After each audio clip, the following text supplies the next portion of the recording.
Market లో invest చేసి మీ డబ్బులు డబుల్ చేసుకోవాలనుకుంటున్నారా? విజయవాడలో జరిగే సుందరరామిరెడ్డి గారి లైవ్ సెమినార్ కి అటెండ్ అవ్వండి. నమస్తే, వెల్కమ్ టు సుమన్ టీవీ. నేను మీ సుమన్ టీవీ ఉషా. ప్రతి ఒక్కరు కూడా ఒక కొత్త సంవత్సరం వచ్చింది అనగానే ఈ సంవత్సరానికి సంబంధించి మా రాసుల వారికి ఏ విధంగా ఉండబోతుందని అడుగుతుంటుంటారు. ఎస్పెషల్లీ అందులో మగవారి కనుక మనం చూసుకుంటే మా జాతక చక్రం ఏ విధంగా ఉండబోతుంది, బిజినెస్లో మేము రాణించగలుగుతూ ఉంటుంటామా, వివాహానికి సంబంధించి మేము డెసిషన్స్ తీసుకోవచ్చా, సంతానానికి సంబంధించి ఏ విధంగా ఉండబోతుంది అండ్ దాంతోపాటు ఆర్థిక విషయాలలో మాకు ఈ సంవత్సరం ఏ విధంగా కలిసి వచ్చే అంశాలు ఉన్నాయని అడుగుతూ ఉంటుంటారు. మరి వీరందరూ కూడా ఏ విధంగా ఉండబోతుంది, ఒక్కొక్క రాశి వారు ప్రత్యేకించి ఏ విషయాల్లో జాగ్రత్త వహించాలో మనతో పాటు ఉమాదేవరకొండ గారు ఉన్నారు, ఆయన అడిగి తెలుసుకుందాం.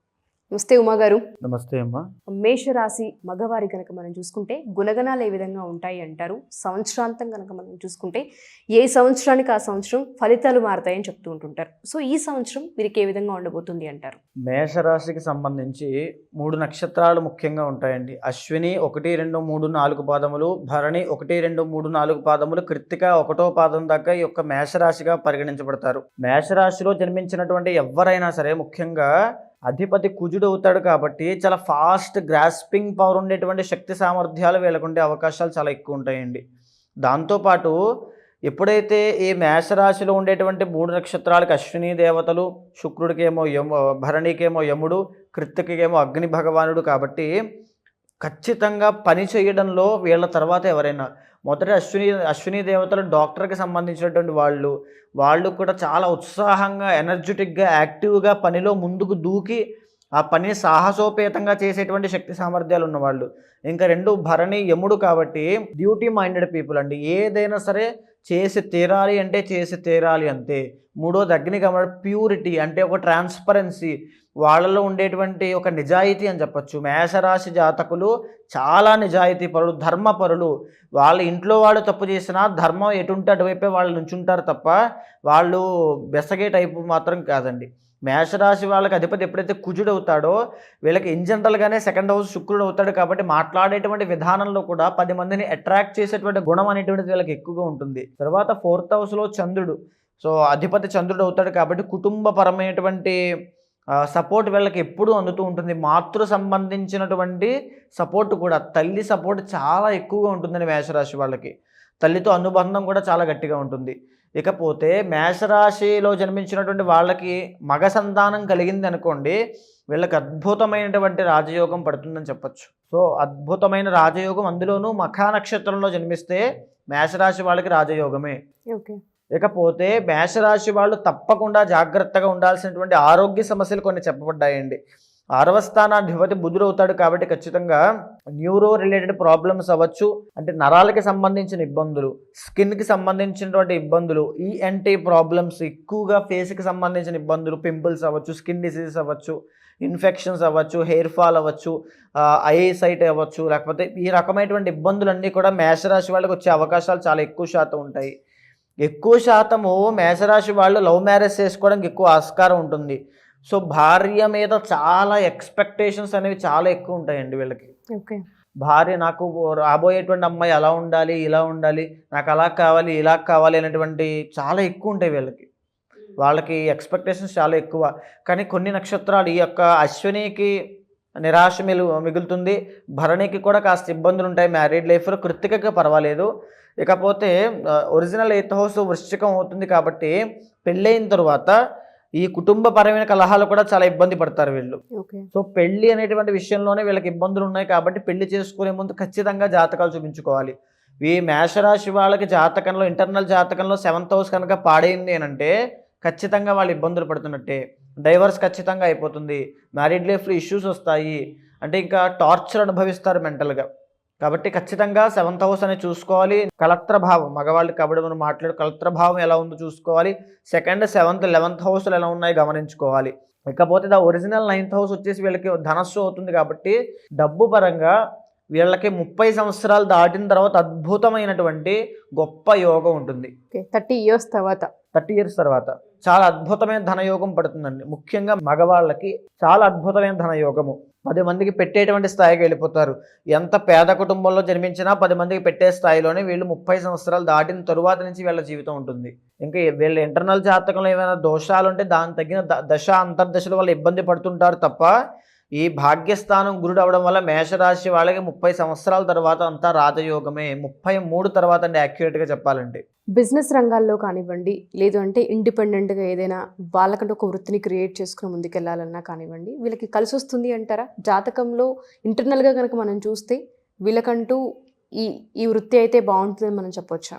చెప్పొచ్చండి. ఇప్పుడు ఒరిజినల్గా మనం చెప్పాలంటే ఇప్పుడు మేషరాశి వాళ్ళకి సప్తమ స్థానము శుక్రుడు అవుతాడు కాబట్టి తుల అవుతుంది కాబట్టి చాలా కొన్ని ఫైనైట్ రంగాలు మాత్రమే ఉంటాయండి. ఉదాహరణకి ఇంటీరియర్ డిజైనింగ్ అవ్వచ్చు, కన్స్ట్రక్షన్ ఫీల్డ్ అవ్వచ్చు, వాహనాలు వ్యాపారం కొనుగోలు అమ్మడం లాంటి వ్యాపారం చేయడం అవ్వచ్చు, లేకపోతే క్రియేటివ్ ఫీల్డ్స్ అండి. అంటే ఒక పెయింట్ షాపు, లేకపోతే ఇంకా చెప్పాలంటే ఈ శుక్రుడికి సంబంధించి ఇంటికి సంబంధించినటువంటి డెకరేషన్కి సంబంధించినటువంటి ఈ వ్యాపారాలు, పరుపుల వ్యాపారము, మంచాల వ్యాపారము, ఫర్నిచర్ వ్యాపారము, ఇవన్నీ కూడా చాలా అద్భుతంగా రాణిస్తాయి.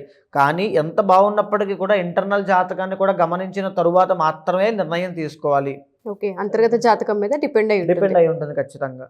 తరువాత వచ్చేసి ఒరిజినల్ 10th హౌస్ వీళ్ళకి స్వతహాగానే వీళ్ళు రాణించేటువంటి వృత్తులు వీళ్ళకి ఎక్కువ శాతం మేషరాశి వాళ్ళు కనుక చిన్నప్పటి నుంచి మంచి గైడెన్స్ ఉండి, మంచి విద్య అన్నీ ఉండి, బాగా చదువుకోగలిగేటువంటి 2nd హౌస్ బాగుండి ఇంటర్నల్ జాతకంలో ఉంటే అద్భుతమైనటువంటి ఉద్యోగం చేస్తారు. ఓకే, లేకపోతే ఆ గైడెన్స్ అవి కనుక ఎక్కడైనా తప్పితే చిన్న కంపెనీలో ఉద్యోగము అంటే మనం చేస్తే ఒక చిన్న ఎంప్లాయీ 20,000కి 30,000కి పనిచేసేటువంటి చిన్న ఎంప్లాయీ, చిన్న గవర్నమెంట్ ఎంప్లాయీ, చిన్న ఇండస్ట్రీలో పనిచేసేటువంటి ఈ ఉద్యోగి, చిన్న ఫ్యాక్టరీలో పనిచేసే ఉద్యోగుల కింద, కార్మికుడి కింద ఈ మేషరాశి వాళ్ళు ఉండిపోయేటువంటి అవకాశాలు కూడా ఎక్కువ శాతం ఉంటాయి. మేషరాశి వాళ్ళ జీవితంలో సక్సెస్ రావట్లేదు అని అంటే అది జీవితంలో ఇంటర్నల్ జాతకంలో ఉన్నటువంటి దోషం మాత్రమే.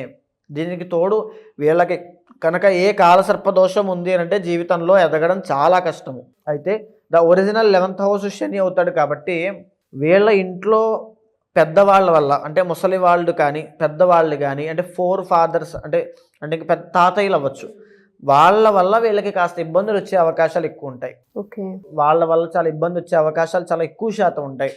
కాబట్టి ఎందుకంటే వాళ్ళ యొక్క నిర్ణయాలు వీళ్ళకి వ్యతిరేక భావాలు చూపిస్తూ ఉంటాయి కాబట్టి ఆ విషయంలో జాగ్రత్తగా ఉండాలి. అదేవిధంగా ఒరిజినల్ 12th హౌస్ గురుడు కాబట్టి ఎంత సంపాదిస్తారో 33 సంవత్సరాల తర్వాత అంతే విపరీతమైన ఖర్చు అయిపోతుంది. విపరీతమైన దాన ధర్మాలకి, దేవుళ్ళకి, అన్నదానాలకి, తరువాత ఆధ్యాత్మికతకి, తర్వాత ధార్మిక సంస్థలకి, ఆర్గనైజేషన్స్కి వాటికి దానం చేయడము, 10 మందిని ఎప్పుడూ కాపాడాలి అనేటువంటి ఉద్దేశంతో వీళ్ళు ఉండడం వల్ల ఆ డబ్బులన్నీ కూడా ధార్మిక పరంగానే వీళ్ళు వినియోగించడం వల్ల డబ్బులన్నీ కూడా వాటికి అయిపోతుంటాయి, చారిటీస్కి ఎక్కువ వెళ్ళిపోతుంటాయి. సో ఈ రకంగా వీళ్ళ యొక్క క్యారెక్టరిస్టిక్స్ ఉన్నప్పుడు ఈ 2025 సంవత్సరంలో కొన్ని ప్రత్యేకమైన మార్పులు సంతరించుకోబోతున్నాయండి. ముఖ్యంగా ఇప్పుడు భాగ్యస్థానంలో ధనస్సులో రవి బుధులు ఉన్నారు, అదేవిధంగా కుంభంలో శుక్రశనులు ఉన్నారు. కాబట్టి కొన్ని గ్రహాలు మేషరాశి వారికి ఇప్పుడు యోగిస్తున్నప్పటికీ కూడా 2025 సంవత్సరము మార్చి 30 తరువాత దగ్గర నుంచి వీళ్ళకి ఏలినాటి శని స్టార్ట్ అవ్వబోతుంది.